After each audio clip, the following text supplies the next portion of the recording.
Hello, my name is Sarah Al-Durrani, and I'm excited to speak to you today about the evolution of cross-cultural communication. I'm from Qatar, a peninsula in the Middle East, which many of you know will be hosting the FIFA World Cup next year. And we hope to see many of you there, as it is the next edition from Russia having hosted the last World Cup.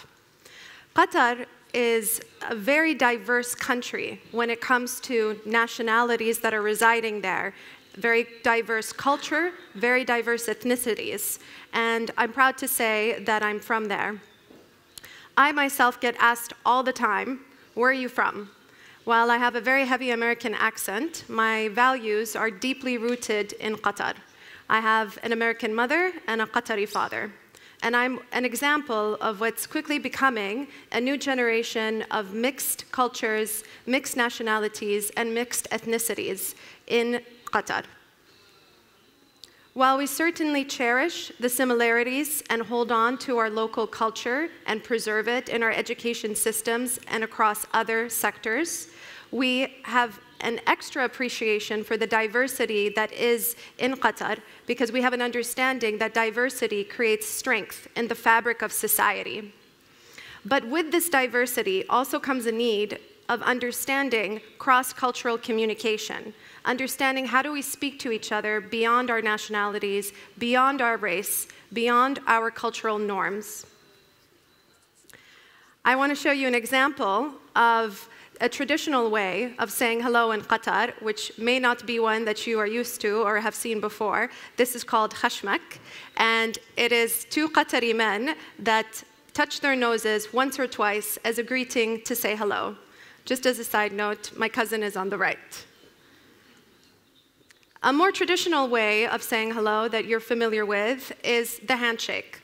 While handshaking in normal circumstances can just mean hello, it can also mean other things depending on the timing of the handshake. In a business circumstance, in a business meeting, in the US, for example, a handshake at the end of the meeting could mean that you have closed the deal or you've shook on the deal.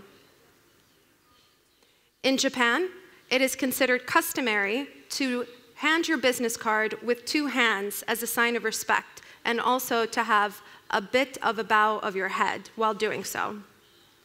Understanding these different forms and gestures and intonations of expressing respect in a culture can go a long way when it comes to business. It can help give you business intelligence so that you are better equipped to handle certain situations, so that you can better manage those outcomes to give you the win-win situation or negotiation that you're striving for. Cultural intelligence should not be undermined. Cultural intelligence can empower circumstances, it can empower businesses, it can even empower nations.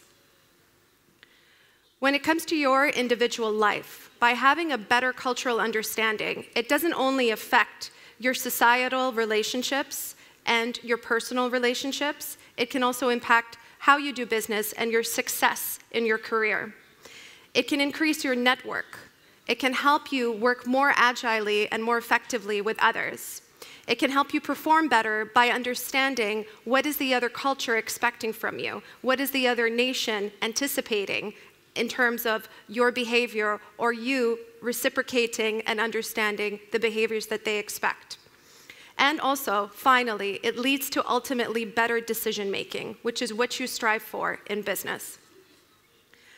Qatar as a nation understood the importance of culture when it comes to impacting business and trade. And it understood this very early on. In 2012, Qatar had launched what is known as the Year of Culture.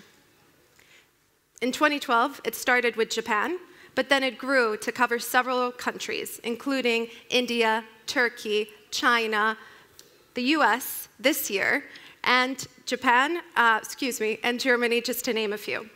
In 2018, that was the year that Qatar and Russia hosted their cultural exchange. And it was a significant year because it was also the year of the World Cup. And this cultural exchange, this exchange of intelligence, led to business outcomes that were quite profound. The trade volume between 2019 and 2020 between Qatar and Russia grew by 47%. And this is all as an outcome of that initial cultural exchange that took place the year beforehand.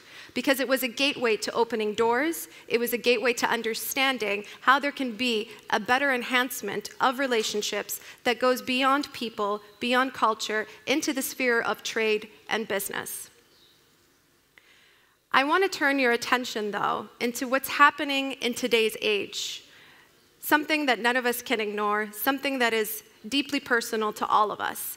In an age where there's no longer handshaking, and that is not the norm, where there is no longer a physical exchange of business cards. Certainly in Qatar, nobody is doing khashmak. So what is the expectation? How do you express your culture on a digital platform? Is there such a thing as expressing culture in a digital platform the way that you would traditionally do? And how do you preserve it? I want to point this question to the audience just as food for thought, because I think all of us have had an experience where we open up our laptops to hold a business meeting, and yet we don't understand where are the cultural boundaries of such a meeting.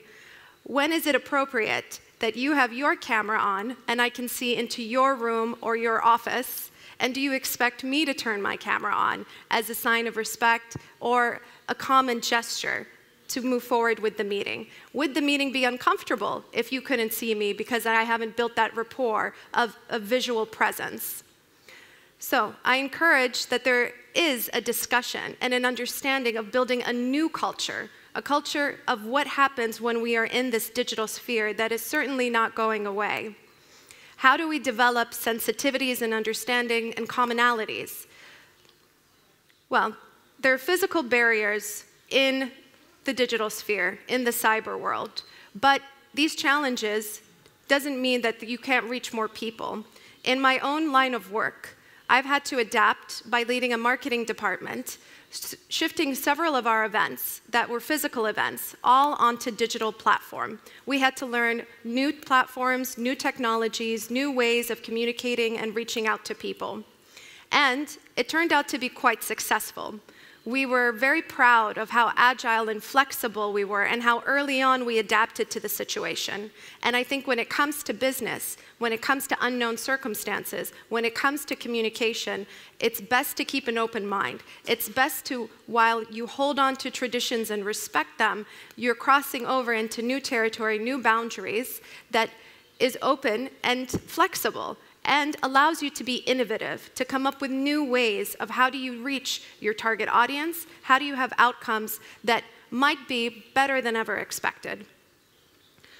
We ended up having more access to individuals through our online events than we ever imagined, and this turned out to be quite profitable for our business. We ended up recruiting way more clients than we had in previous years, and this was all during the time of COVID.